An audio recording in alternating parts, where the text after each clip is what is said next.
jour, nous allons parler d'une personne qui m'a fait penser à une expression qu'on a chez nous, Mskina Drifa, comme si la gentillesse était un vilain défaut. Et c'est ce que pense cette personne, parce qu'elle fait trop confiance, qu'elle est trop gentille et que cela a un impact non seulement sur sa vie privée, mais aussi sa vie professionnelle. Les déceptions. En fait, vous avez à gérer non pas une, mais deux déceptions. La première, celle qui vous concerne, vous êtes déçu par vous-même. Et la seconde, celle qui concerne l'autre, cette personne qui vous a déçu. Et d'après vous, sur laquelle avez-vous un champ d'action? Et oui, sur vous-même. Et c'est le moment où je dois vous parler du triangle de Karpman. Il met en scène 3 rôles principaux. La victime, le bourreau et le sauveur. Et on peut, dans une même situation ou pour une même personne, jouer les 3 rôles. Ainsi, par exemple, vous êtes le sauveur de cette victime qui, parce qu'elle est ingrate, se transforme en bourreau et vous transforme en victime. Vous me suivez? Non, c'est pas grave, ça veut dire que vous êtes déjà sorti de ce triangle et c'est exactement ce que vous devez faire.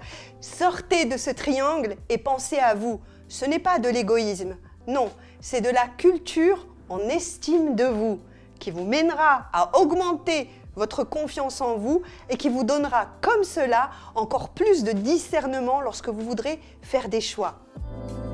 Faites un pacte avec vous-même, un pacte que vous allez écrire P-A-C-T.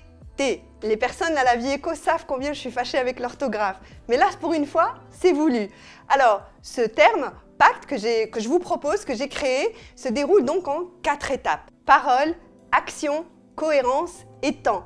Parole, écoutez ce qu'elle dit. Est-ce qu'elle est tout le temps en train de critiquer des personnes avec qui normalement elle est officiellement en de très bons termes? Est-ce qu'elle ne parle que d'elle et jamais de vous? Ensuite, action vient avec le C de cohérence. Est-ce que ce qu'elle dit et ses actions sont cohérentes entre elles?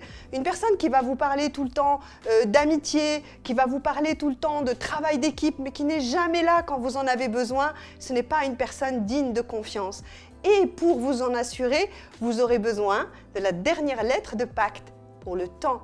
Donnez du temps et assurez-vous que vous avez bien vérifié tous ces aspects.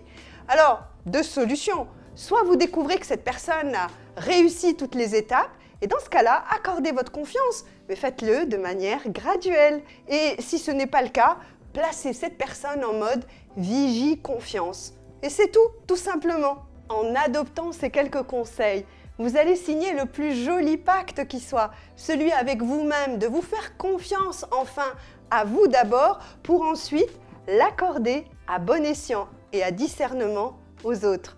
À la semaine prochaine sur La Vie Éco en vidéo, mais aussi dans les kiosques.